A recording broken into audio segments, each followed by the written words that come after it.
Hi fam, I'm Kitty Christine and welcome.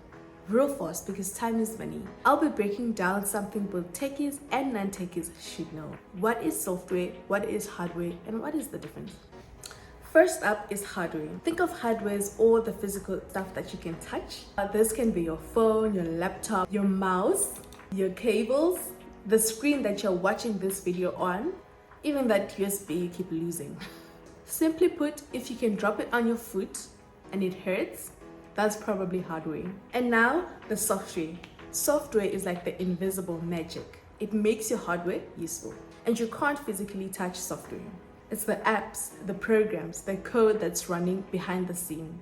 So for example, if your phone is the hardware, the software would be Instagram, WhatsApp, the YouTube app that you're using to watch this video, or the browser that you're using to watch this YouTube video.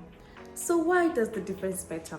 You can have amazing hardware, but without the right software, it's just an expensive paperweight.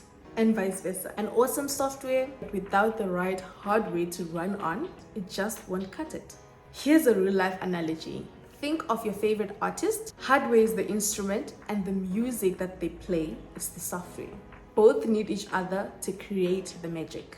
And yes guys, there you have it, the difference between hardware and software and how they basically need each other to function. If you found this helpful, please do hit the like button, share and subscribe because more of these are coming soon.